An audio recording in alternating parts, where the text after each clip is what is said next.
Hello kids, आज हम करेंगे multiplication chapter. Let us try 5.1। Question number 1, match the multiplication sentence in column A with those in column B that give the same result. हमने multiplication sentence को column A को column B के साथ match करना है, जिसमें दोनों के रिजल्ट क्या होंगे, वो सेम रिजल्ट शो कर रहे हों। अब जैसे हमारे पास कॉलम ए और कॉलम बी गिवन है, अब यहाँ पर पार्ट ए देखिए। पार्ट ए में हमारे पास है 6 मल्टीप्लाई बाय 7। 6 मल्टीप्लाई 7 यानी 6 को जब हम 7 से मल्टीप्लाई करते हैं, हमारे पास रिजल्ट क्या आता है 42। और यहाँ पर इसमें से करते हैं कि 6 मल्टीप्लाई 7 से मैच होने वाला कोई स्टेटमेंट है हमारे पास। जैसे कि यहाँ पर है 7 मल्टीप्लाई बाय 6। 7 मल्टीप्लाई बाय 6 क्या होता है 42, और 6 मल्टीप्लाई बाय 7 क्या होता है 42। यहाँ पर ये नंबर्स जो है वो सेम है, बट इनकी पोजीशन चेंज है, इनके ऑर्डर में चेंजेस है, बट इनका रिजल्ट भी कैसा है वो भी सेम है। तो ये क्या हो गया आपका मैच। इसको आप कर दो मैच। 6 मल्टीप्लाई 7 और 7 मल्टीप्लाई बाय 6, इन दोनों को कर दो मैच। अब नेक्स्ट है 4 मल्टीप्लाई बाय 2। तो 4 2 से होता है 8, और इससे मैच खाता हुआ क्या हमारे पास स्टेटमेंट है। अब जैसे कि यहाँ चेक करो 2 मल्टीप्लाई बाय 4, 2 4 जा 8, तो आप इसको कर दो मैच। ये भी आपकी करेक्ट स्टेटमेंट है। Next part C 1 multiply by 9, और यहाँ चेक करो, यहाँ पर हमारे पास क्या है 9 मल्टीप्लाई बाय 1, दोनों नंबर सेम है, इनको कर दो मैच। नेक्स्ट 3 मल्टीप्लाई बाय 5, इससे मैच होता हुआ नंबर कोई है, yes first part 5 multiply by 3। Next 8 multiply by 5, in number से मैच होती हुई कोई स्टेटमेंट है, यस सेकंड पार्ट में हमारे पास है 5 मल्टीप्लाई बाय 8। और नेक्स्ट है 4 मल्टीप्लाई बाय 7 और 7 मल्टीप्लाई बाय 4। तो क्या हो गया, ये हमारी मल्टीप्लिकेशन सेंटेंस बन गए, जिसमें रिजल्ट कैसे हैं सेम है। Question number 2, Ridhima buy some books to read. Ridhima जो है कुछ बुक्स को रीड करने के लिए, पढ़ने के लिए खरीदती है। She wants to arrange them on her book shelf, और वो उन बुक्स को अपनी बुक शेल्फ पर अरेंज करना चाहती है। तो पार्ट ए हमारे पास है Ridhima has 3 shelves in her room. Ridhima के रूम में 3 शेल्फ्स हैं। She can keep 8 books on each shelf. वो हर एक शेल्फ पर कितनी बुक्स को रख सकती है, शी कैन कीप 8 बुक्स। वो हर शेल्फ पर, ईच यानी हर एक शेल्फ पर वो 8 बुक्स को रख सकती है। How many books can she keep on the 3 shelf. तो वो उन 3 शेल्फ पे कितनी बुक्स को रख सकती है, आपको ये बताना है। तो हमारे पास रिधिमा के पास यहाँ पर कितने शेल्फ्स हैं, रिधिमा के पास है 3 शेल्फ्स, और हर शेल्फ पर वो बुक्स कितनी रखती है, हर शेल्फ पर यानी ईच शेल्फ पर वो बुक्स रखती है 8 बुक्स को रखती है हर शेल्फ पर। सपोज अब रिधिमा के पास यहाँ पर 3 शेल्फ्स हैं, और ये 3 शेल्फ पर टोटल 8 बुक्स को रख रही है। जैसे कि 1 2 3 4 5 6 7 और 8। इसी तरह से ये नीचे वाली शेल्फ पर भी 8 बुक्स को रखेगी। अब उसने इन शेल्फ पर 8 बुक्स को रखा। अब जैसे कि इन शेल्फ पर उसने क्या रखा, उसके पास 3 शेल्फ थी, और 3 शेल्फ पर उसने 8 बुक्स को रख दिया। अब आपको ये बताना है कि कितनी बुक्स जो है वो उन शेल्फ पर रखेगी। तो कितनी होगी, उसके पास शेल्फ्स हैं 3, और बुक्स कितनी रख रही है, हर शेल्फ पर वो 8 बुक्स रख रही है, एक शेल्फ पर 8। तो 3 शेल्फ पर कितनी बुक्स होगी, 3 8 24 books. That is our answer. Next part B हमारे पास है if there are already 16 books on the shelf. अगर वहां पर उन शेल्फ पर 16 बुक्स को ऑलरेडी रखा हुआ है, उस शेल्फ पर अगर 16 बुक पहले से ही मौजूद हैं, how many more books can she keep their. तो वो रिधिमा जो है उन शेल्फ पर कितनी ज्यादा बुक्स और रख सकती है, आपको ये बताना है। अब यहाँ पर हमने काउंट किया कि उसने शेल्फ थी और 3 शेल्फ पर वो एक एक शेल्फ पर 8 बुक्स रख रही है। तो टोटल बुक्स हमने कितनी फाइंड आउट की यहाँ पर 24। कि सेकंड क्वेश्चन में मैंने कहा कि 16 बुक्स जो है वहां पर ऑलरेडी शेल्फ पर मौजूद हैं, तो वहां पर कितनी बुक्स और वो रखेगी? 24 बुक्स थी, 24 बुक्स वो रखना चाह रही थी और जिसमें से 16 बुक्स जो है ऑलरेडी वहां पर हैं। तो 24 में से आप 16 बुक्स को माइनस कर दो, आपको क्या मिल जाएगा? आपको मिल जाएगा 8 बुक्स। तो वहां पर उन शेल्फ पर कितनी बुक्स और आ सकती हैं? 8 बुक्स जो है हम उन शेल्फ पर और रख सकते हैं। Part C, now she asked her father to get more shelf made for her to keep the rest of the book. Ridhima जो है अपने फादर को कहती है कि मुझे और शेल्फ ला दो। क्यों? क्योंकि मुझे रेस्ट ऑफ द बुक यानी जो बची हुई बुक्स हैं उनको रखने के लिए मुझे और शेल्फ चाहिए। अपने फादर से वो कह रही है।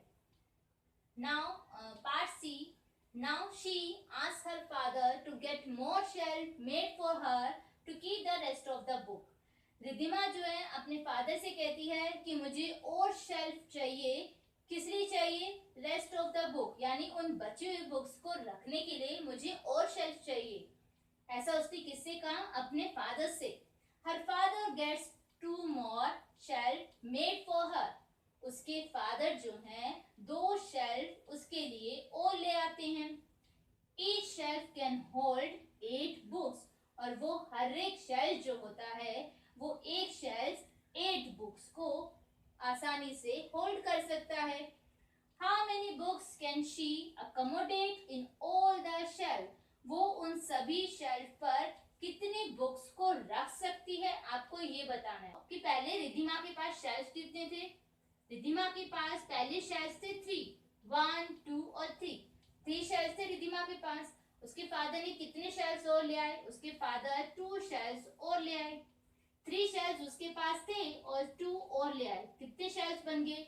उसके पास टोटल शेल्फ्स हो गए 5 शेल्फ्स टोटल हो गए। अब 5 शेल्फ्स है, उसने कहा कि each shelf can hold 8 books और एक शेल्फ जो है वो कितनी बुक्स को होल्ड कर सकता है? वो 8 बुक्स को रख सकता है। तो अब यहाँ पर उसके पास कितने शेल्फ हो गए?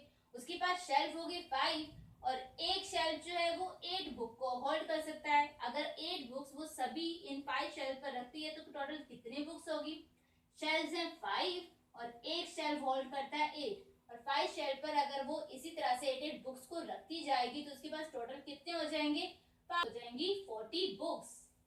अब बात करते हैं पार्ट डी की। पार्ट डी में हमारे पास है रिधिमा's न्यू अलमीरा has 8 shelf and she can keep only 3 books on each shelf. Ridhima के पास अब एक न्यू अलमीरा है और उस न्यू अलमीरा में टोटल शेल्फ्स कितने हैं? टोटल शेल्फ्स हैं 8 और वो हर शेल्फ पर उसने कहा कि she can keep only 3 books on each shelf यानी वो हर एक शेल्फ पर सिर्फ 3 बुक्स यानी 3 बुक्स को ही रख सकती है।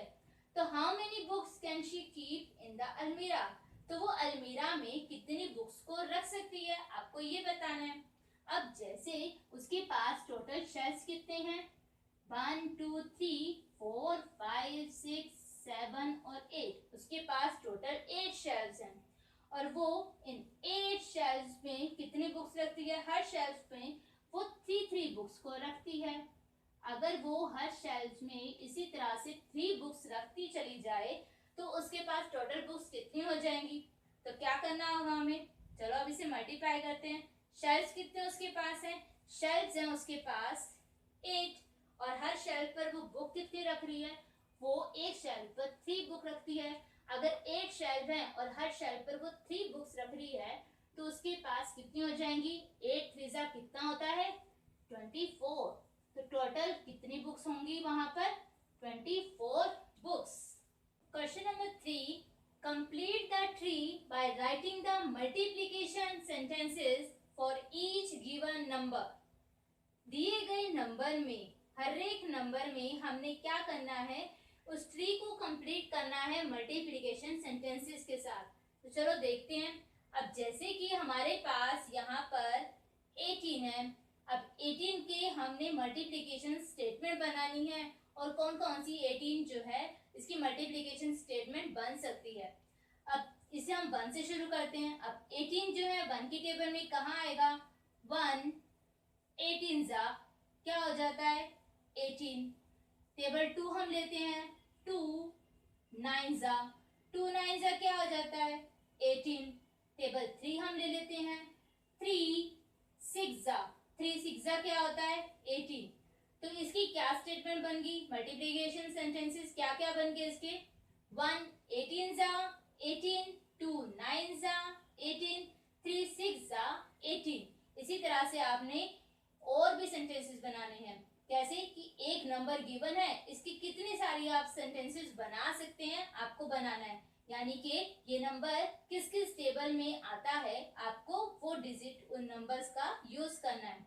अब जैसे हमारे पास यहाँ पर है 16, अब ये 16 कौन कौन सी टेबल में आता है, हम टेबल 1 से शुरू करते हैं। टेबल 1 में 16 कहाँ आएगा, 1 16 का क्या होता है 16। टेबल 2 हम लेते हैं, 2 की टेबल में 16 कहाँ आता है, 2 8 जा 2 8 जा क्या होता है 16। क्या टेबल 3 में 16 आता है, नहीं, टेबल 3 में 16 तो नहीं आता, तो हम कौन सी दूसरी टेबल ले लेते हैं। टेबल 3 के बाद नेक्स्ट टेबल किसकी होती है, टेबल 4 की, तो टेबल 4 हम लेते हैं। 4 की टेबल में 16 कहाँ आता है 4 4 जा क्या होता है 16। तो इसकी कौन कौन सी मल्टीप्लिकेशन सेंटेंसेस होगी, 1 16 जा 16, 2 8 जा 16, 4 4 जा 16। तो 16 का पार्ट भी डन। नेक्स्ट हम लेते हैं 25। अब 25 जो है वो किस किस टेबल में आता है, तो टेबल 1 से शुरू कर दो। 1 की टेबल में 25 का आएगा, 1 25 जा 1 25 जा 25।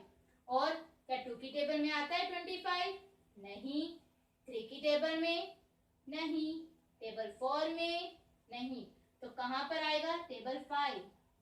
5 की टेबल में कहां आता है 5 5 जा 25। तो इसकी कौन कौन सी मल्टीप्लिकेशन स्टेटमेंट होगी, 1 25 जा 25, 5 5 जा 25। तो 25 का पार्ट डन। नेक्स्ट लेते हैं 30 का। अब 30 नंबर है, किस किस नंबर में किस किस टेबल में ये 30 नंबर आता है, तो 1 से शुरू कर दो। 1 30 जा 30, 2 15 जा 30, और 3 10 जा 30। और कहाँ आएगा 5 6 जा 30। तो 30 की कौन कौन सी स्टेटमेंट होगी, 1 30 जा 30, 2 15 जा 30, 3 10 जा 30 एंड 5 6 जा